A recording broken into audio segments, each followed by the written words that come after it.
Leite é inflamatório? Essa é a pergunta de R$ 1 milhão para responder de uma vez por todas, sem achismo. A gente precisa usar um método infalível, ver de onde o leite vem, como o nosso corpo absorve, qual caminho ele percorre e o que ele ativa lá dentro. Sem seguir esses 4 passos, qualquer conclusão é só palpite. Primeiro, vamos conhecer os personagens dessa história. Temos a lactose, que é o açúcar do leite, a lactase, que é a tesourinha que corta a lactose, a caseína, a proteína mais famosa e mais dura do leite, a prolina, que é tipo um nó que deixa a estrutura dessa proteína bem rígida, a barreira intestinal, que funciona como uma catraca de segurança, a microbiota, que são os moradores do nosso intestino, o sistema imunológico intestinal, que é a equipe de segurança, e por fim, os mastócitos e anticorpos, que são os alarmes do corpo. Com todo mundo apresentado, vamos começar a jornada. O leite é um alimento ancestral, feito pela natureza para nutrir. Ele não nasce inflamatório. O problema nunca está na origem do leite em si,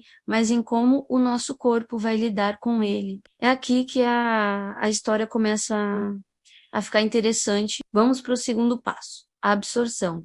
Esse é o primeiro filtro. A lactose, o açúcar do leite, entra em cena e precisa da enzima lactase para ser quebrada. Se o seu corpo produz lactase, ótimo, a lactose é quebrada e absorvida normalmente, vira energia. Se não tem lactase suficiente, a lactose passa inteira pelo intestino. Atenção aqui, isso não é uma inflamação imunológica.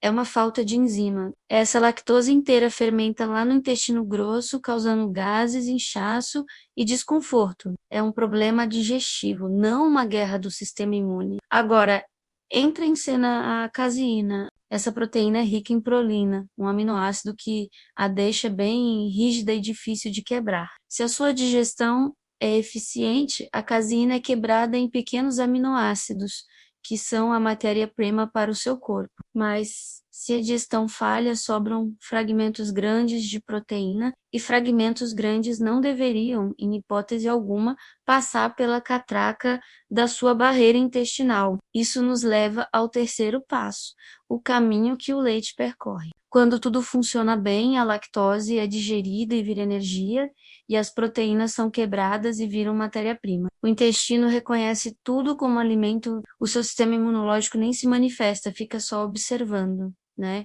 Agora, e quando algo falha, a lactose não digerida fermenta e os pedaços mal quebrados de proteína chegam perto da barreira intestinal. Se essa barreira estiver fragilizada, com buracos, esses fragmentos grandes escapam para a corrente sanguínea, um lugar onde eles nunca deveriam estar. E o que causa esses buracos na barreira intestinal? Presta atenção, a barreira não se rompe por causa do leite. Ela se fragiliza por agressões contínuas, inflamação crônica, desequilíbrio da microbiota, infecções passadas, uso excessivo de antibióticos e anti-inflamatórios, estresse constante e uma dieta pobre em nutrientes que reparam a mucosa. O problema não é o alimento tentando entrar, é a catraca que já estava quebrada e não consegue mais barrar ninguém. E, finalmente, o quarto passo, a ativação. O nosso intestino abriga a maior parte do nosso sistema imunológico.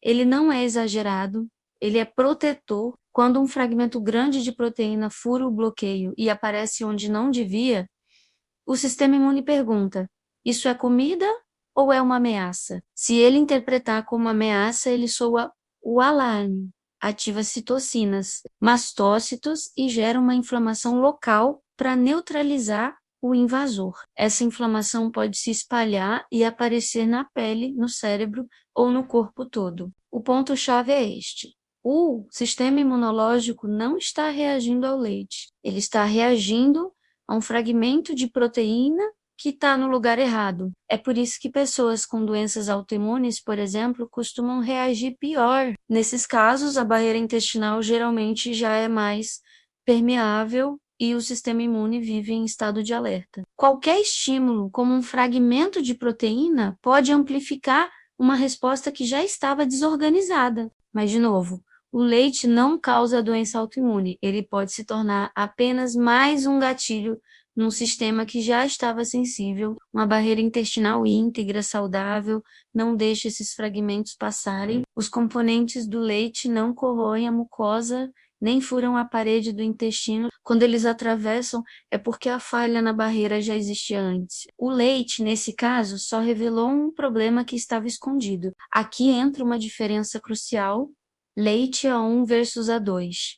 Ambos têm caseína, mas a estrutura é um pouco diferente. A caseína do tipo A1, durante a digestão, pode liberar um fragmento chamado BCM7, que tem um potencial inflamatório maior. Já a caseína do tipo A2 não libera esse fragmento com a mesma facilidade. Por isso, muitas pessoas que se sentem mal com o leite comum, que é o A1, se sentem perfeitamente bem ao consumir o leite A2. Isso não é mágica, é pura bioquímica. A mudança na estrutura da proteína muda completamente a forma como o corpo interage com ela. Não é o leite que é o vilão, mas um tipo específico de fragmento que pode ou não ser gerado. Então, por que tanta gente se sente melhor quando tira o leite? Essa melhora pode ser real, mas a causa pode ser enganosa. Ao tirar o leite, você remove um gatilho. O fragmento de proteína para de passar pela barreira e o sistema imune para de reagir. Os sintomas, eles somem, mas a barreira intestinal continua frágil. A digestão continua ineficiente. Você não resolveu a causa do problema. Você só tirou um dos sintomas. Se você colocar outro alimento com uma proteína de digestão difícil no lugar, a chance de o problema voltar com outro nome é enorme. O erro comum é culpar o alimento e não olhar para a condição do corpo. É como ter um corte no pé e culpar a areia da praia por doer, em vez de cuidar do machucado. Se o seu intestino estivesse saudável, a areia não seria um problema. E agora, a pergunta final: mas e os inúmeros estudos que comprovam que o leite é inflamatório? Depois de entender todo o mecanismo de origem, absorção, caminho e ativação, a gente pode fazer a pergunta certa: será que esses estudos concluíram que o leite é inflamatório?